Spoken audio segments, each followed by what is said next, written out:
गोजौआव माबानोसै गोजौआव थांना माबानोसै ना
दिनै जोङो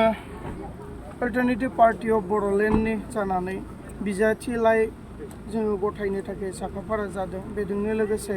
जोंनि गोलाव सम बर' हारिनि थाखाय नांनायाव मुंख्लं जालांनाय बीर जोहोलाव बांबुरगोरा सारनिफ्राय जोङो आशीर्बाद लाफैदों, मुंख्लंखौ जोङो हेवा खालामफैदों। लोगोसे बिथांमोननि नागारसारनायावनो, बिथांमोननि जिउ बाउसोमनायावनो जों दिनै बर' हारिया बे मोजां समखौ मोन्दों। बेनिखायनो जों अराय बिथांमोनखौ सिबिनो बावा आरो बिथांमोना मानो थाखाय जिउ बाउदोंमोन,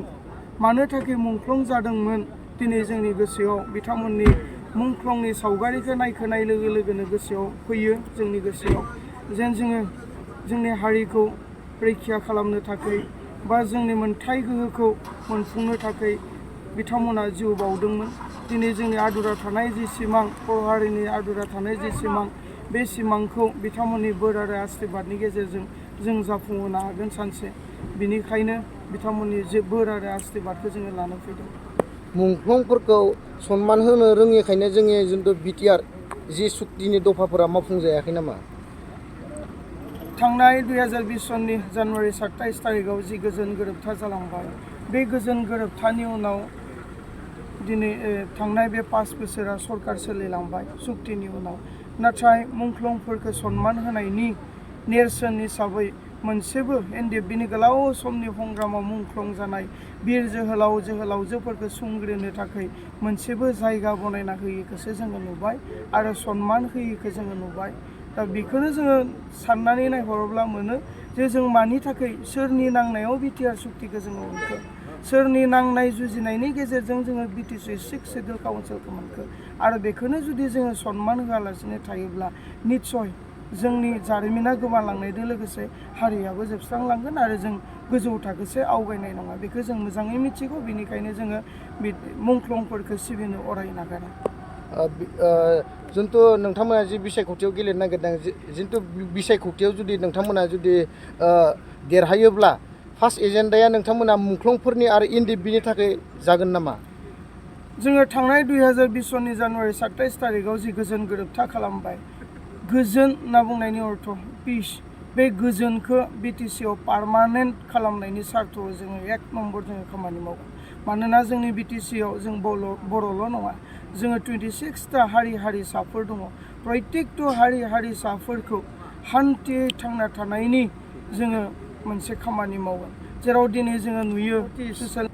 माब्ला होखारगोन माब्लाबा होखारहां माब्लाबा उचित खालामहां बेफोरखौ जोङो नुदों बेबायदि भयाव थायोब्ला रावनिबो गोसोआव सान्तियै थानो हाया बेनिखायनो नम्बर 1 पिसखौ सान्तिखौ जोङो पार्मानेन्ट खालामनो थाखाय जों खामानि मावगोन जोंनि हा-हुनि जेंना जोङो सुस्रांगोन लोगोसे जोंनि आदुरा थानाय सिमांखौ जाफुंहोनायनि थाखाय जों खामानि मावगोन लोगोसे मुंख्लंफोरखौ सिबिनाय बा एनडिएफबिनि जि जेंना जेलाव थानाय केस उइथड्र बेफोरखौ जोङो मावगोन आरो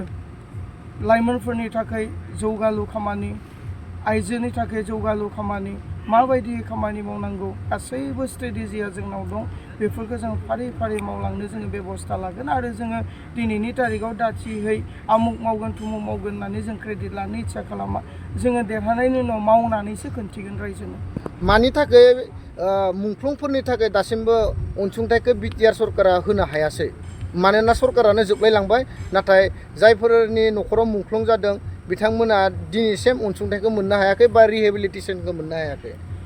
अनसुंथाइ मोननायनि नैबे 4 लाख 5 लाख मोननाया गिदिर बाथ्रा नंगौ खिन्थु रिकगनाइज जोंनि बिटिसिआव जायानो सरकार दाया मानो जोंनि मुंख्लंफोरखौ सन्मान होनानै मोनसे रिकगनाइज सिक्रिटि होनो थाखाय मोनसे रिकगनाइज सार्टिफिकेटखौ मुंख्लं न'खरफोरनो थाखाय होनो नांगौमोन दिनै मुंख्लंफोरा सरकारनि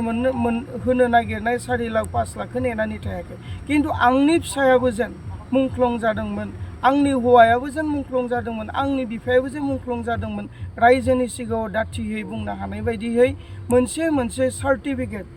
सिक्रिटि रिकगनाइज सार्टिफिकेट जों होनायखौ जोङो लुगैदोंमोन नाथाय बे 5 बोसोराव बेखौबो मावलांनायखौ जों नुवासै आरो बाजेटनि सायाव सोनारगोन जे माबायदि बाजेट खालामोब्ला जोंनि मुंख्लंफोरनि अनसुंथाइफोरखौ होजोबनो हागोन बाजेटनि सायाव सोनारगोन फैबाय थानाय समाव जोङो जोंनि सरकार दानायनि उनाव साफ्रोम मुंख्लंफोरनो जोङो सिक्रिटि होगोन रिकगनाइज होगोन दिनैनि तारिखाव बिराद लासिंसिं जि समावनोखि मुंख्लं जादोंमोन जोंनि बिर जोहोलाव जोहोलावजोफ्रा जेरावनोखि गावनि फिसानि डेड बडिखौबो आंनि गथ' होनना बुंना लानो हायामोन बैखिनि समायफोरा बारलांदों दिनै पुलिसा भेरिफिकेसन खालामनाय लोगो लोगोनो पस्टमर्टेम रिपर्टफोरखौ नागिरो बे जोंखौ ठाट्टा होनाय अपमान होनाय दा बे ठाट्टा अपमाननिफ्राय जोङो बारग'नोब्ला गभर्नमेन्टआ जोंनो सिक्रिटि होनांगौमोन गभर्नमेन्टआ जोंनि मुंख्लंफोरखौ रिकगनाइज खालामनांगौमोन दिनै बेखौ जोङो मावनाय नुवासै 1 नम्बर जों फैबाय थानाय समाव बेफोरखौ मावलांगोन दिनै आं हामलायथि बावगोन बे एखे आङो धनसिरि समस्तियाव APB राजखान्थि हान्जानि जानानै नमिनेसन आंलाय गथायनो नागिरदों जोंनि धनसिरि समस्तियाव 1 लाखनिबो बांसिन सुबुं अनजिमाफ्रा दङ भटार्सफ्रा दङ